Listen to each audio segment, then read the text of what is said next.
بسم اللہ الرحمن الرحیم۔ حضرت سلیمان رضی اللہ تعالیٰ عنہ کہتے ہیں کہ نبی کریم صلی اللہ علیہ وآلہ وسلم نے شعبان کی آخری تاریخ میں ہم لوگوں کو واضح فرمایا کہ تمہارے اوپر ایک مہینہ آ رہا ہے جو بہت بڑا مہینہ ہے، بہت مبارک مہینہ ہے۔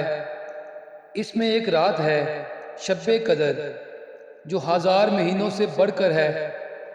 اللہ تعالیٰ نے اس کے روزے کو فرض فرمایا اور اس کے رات کی قیام یعنی تراویح کو ثواب کی چیز بنایا۔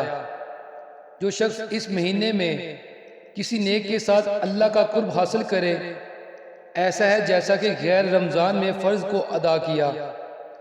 جو شخص اس مہینہ میں کسی فرض کو ادا کرے، وہ ایسا ہے جیسا کہ غیر رمضان میں 70 فرض ادا کرے۔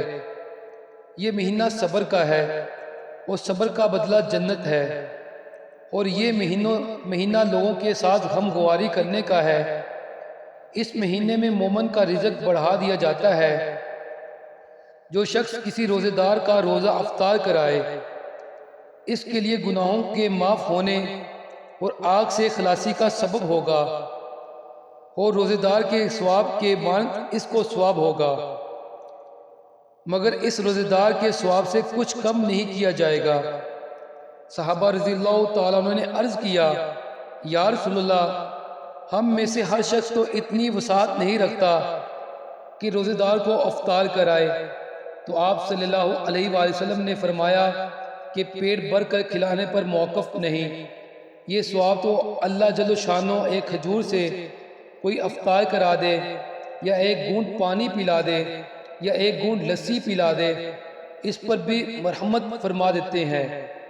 یہ ایسا مہینہ ہے کہ اس کا اول حصہ اللہ کی رحمت ہے، درمیانی حصہ مغفرت ہے، اور آخری حصہ آگ سے آزادی۔ جو شخص اس مہینے میں ہلکا کر دے اپنے غلام و خادم کے بوجھ کو، حق تعالی شانہ اس کی مغفرت فرماتے ہیں اور آگ سے آزادی فرماتے ہیں۔ اور 4 چیزوں کو اس میں کثرت سے رکھا کرو، جن میں 2 چیزیں اللہ کی رضا کے واسطے اور 2 چیزیں ایسی ہیں جن سے تمہیں چارہ غار نہیں۔ پہلی 2 چیزیں جن سے تم اپنے رب کو راضی کرو وہ کلمہ طیبہ اور استغفار کی کثرت ہے، اور دوسری 2 چیزیں یہ ہیں کہ جنت کی طلب کرو، آگ سے پناہ مانگو۔